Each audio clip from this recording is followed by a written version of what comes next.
నమస్తే, నేను Chandana. Welcome to great Andhra big story. మడిసన్నాక కాస్తంత కళాపోసన ఉండాలా అన్న ముత్యాల ముగ్గు సినిమాలో రావు గోపాలరావు డైలాగు మాదిరిగా మనిషి అన్నాక కాస్త కోస్తో లౌక్యం ఉండాలి. లౌక్యం లేనివారు పాతకాలంలో అయితే బతికేశారు, కానీ ఈ కాలంలో బతకడం కష్టమే. రాజకీయాల్లోనైతే ఈ లక్షణం ఇంకా ఎక్కువగా ఉండాలి. త్రివిక్రమ్ శ్రీనివాస్ అత్తారింటికి దారేది సినిమాలో అన్నట్లుగా ఎక్కడ తగ్గాలో ఎక్కడ నెగ్గాలో తెలియాలి. ఈ విద్య తెలంగాణ ముఖ్యమంత్రి రేవంత్ రెడ్డికి బాగా తెలిసినట్లుగా ఉంది. లేకపోతే టీడీపీ నుంచి వచ్చి కాంగ్రెస్లో చేరి చాలా కొద్ది కాలంలోనే ముఖ్యమంత్రి కావడం ఏమిటి? ఈ విషయంలో ఆయనకు అదృష్టంతో పాటు లౌక్యం కూడా తోడైందని చెప్పుకోవాలి. రేవంత్ రెడ్డి సీఎం అయినప్పటి నుంచి కేసీఆర్ కు భిన్నంగా నడుచుకుంటున్నారు. కాంగ్రెస్లో కొమ్ములు తిరిగిన సీనియర్లు ఉండగా వారిని కాదని రేవంత్ను సీఎం చేసింది కాంగ్రెస్ అధిష్టానం. అయినప్పటికీ తన మీద ఎవరూ తిరుగుబాటు చేయకుండా లౌకికంగా వ్యవహరిస్తున్నాడు. తలబిరుసుగా వ్యవహరించడం లేదు, అహంకారం చూపించడం లేదు. కాంగ్రెస్కు బీజేపీ బద్ధశత్రువు అయినప్పటికీ కేసీఆర్ మాదిరి కాకుండా ప్రధాని మోదీ రాష్ట్రానికి వస్తే గౌరవించాడు, ప్రోటోకాల్ పాటించాడు. రాష్ట్ర గవర్నర్ తమిళిసైతోనూ సఖ్యతగానే ఉన్నాడు. బీజేపీ విధానాలను వ్యతిరేకిస్తున్నాడు, కానీ ప్రధానిగా మోదీని, గవర్నర్గా తమిళిసైని గౌరవిస్తున్నాడు. వారి పట్ల అమర్యాదగా వ్యవహరించడం లేదు. కేసీఆర్లా వ్యవహరిస్తే రాష్ట్ర ప్రయోజనాలు దెబ్బతింటాయని తెలుసు. కేంద్రంతో తగాదా పెట్టుకుని సాధించేదేమీ లేదని తెలుసు. అందుకే లౌక్యంగా వ్యవహరిస్తున్నాడు. పలు అభివృద్ధి కార్యక్రమాల నిమిత్తం ప్రధానమంత్రి నరేంద్ర మోడీ సోమవారం ఆదిలాబాద్ జిల్లా పర్యటనకు వచ్చారు. ఈ సందర్భంగా ముఖ్యమంత్రి రేవంత్ రెడ్డి అధికారికంగా ప్రధానమంత్రికి స్వాగతం పలికారు. కేంద్ర మంత్రి, బీజేపీ రాష్ట్ర అధ్యక్షుడు కిషన్ రెడ్డి, గవర్నర్ తమిళిసై సౌందరరాజన్ వంటి వారు ఈ కార్యక్రమంలో పాల్గొన్నారు. ఈ సందర్భంగా నిర్వహించిన సమావేశంలో ముఖ్యమంత్రి రేవంత్ రెడ్డి ప్రధానమంత్రిని ఆకాశానికి ఎత్తేశాడు. గత ముఖ్యమంత్రి కేసీఆర్ వ్యవహార శైలి కంటే భిన్నంగా వ్యవహరించాడు.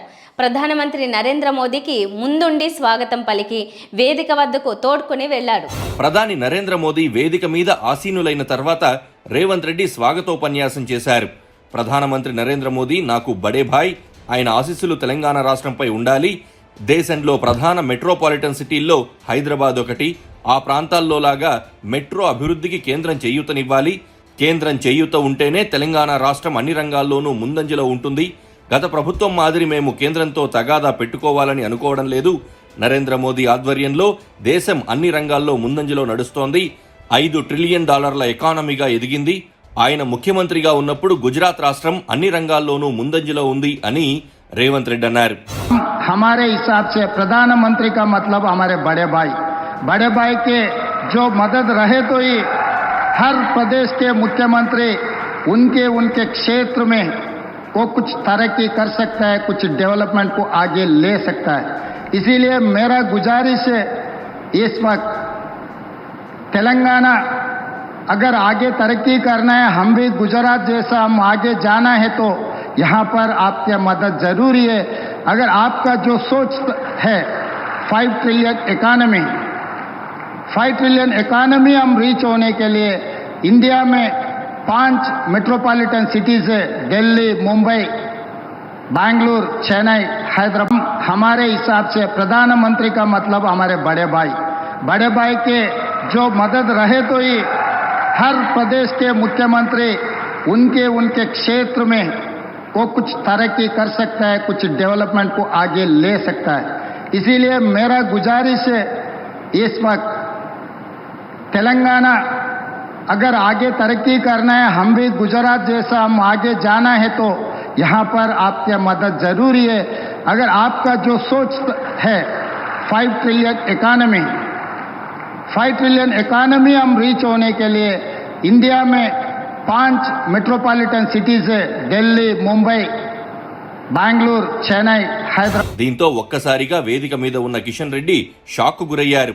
రేవంత్ మాట్లాడుతూ ఉంటే గవర్నర్ కూడా సంతోషంగా కనిపించారు. నరేంద్ర మోదీ దేశాన్ని ప్రపంచ వేదిక ముందుకు శక్తివంతమైన స్థానంలో నిలబెట్టారు. దానివల్ల మన దేశ కీర్తి ప్రతిష్టలు మరింత పెరిగాయి. అలాంటి నరేంద్ర మోదీ ఆశీస్సులు తెలంగాణపై ఉండాలి. అలా ఉంటే తెలంగాణ రాష్ట్రాన్ని కూడా గుజరాత్ లాగా అభివృద్ధి చేస్తామని రేవంత్ కీలక వ్యాఖ్యలు చేశారు. రేవంత్ మాట్లాడుతున్నంతసేపు ప్రధానమంత్రి నరేంద్ర మోదీ కూడా ఉల్లాసంగా కనిపించారు. ఆయన మాట్లాడుతున్న తీరును తదేకంగా పరిశీలించారు. త్వరలో పార్లమెంట్ ఎన్నికల నేపథ్యంలో రేవంత్ మాట్లాడిన మాటలు సంచలనంగా మారాయి. కాంగ్రెస్ పార్టీ నాయకులు మోదీ తీరును విమర్శిస్తూ ఉంటే రేవంత్ పొగుడుతూ మాట్లాడడం విశేషం. సభలో ప్రధానమంత్రి నరేంద్ర మోడీకి కుడి పక్కన గవర్నర్ తమిళసై సౌందరరాజన్, ఎడమ వైపున సీఎం రేవంత్ రెడ్డి కూర్చున్నారు. ఈ సందర్భంగా ప్రధాని నరేంద్ర మోడీ సీఎం రేవంత్ రెడ్డితో మాట్లాడారు. ఇందుకు సంబంధించిన వీడియో సోషల్ మీడియాలో వైరల్ అవుతోంది. మోడీ రేవంత్ రెడ్డితో ఏం మాట్లాడి ఉంటారనే చర్చ కొనసాగుతోంది.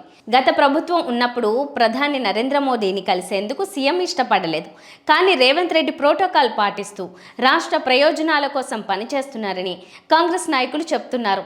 కేంద్రంతో మంచిగా ఉంటూనే రాష్ట్రానికి రావాల్సిన నిధులు సాధిస్తామని చెబుతున్నారు. ఇది వాటి బిగ్ స్టోరీ. మరిన్ని టాపిక్స్తో మళ్ళీ కలుద్దాం. నమస్తే.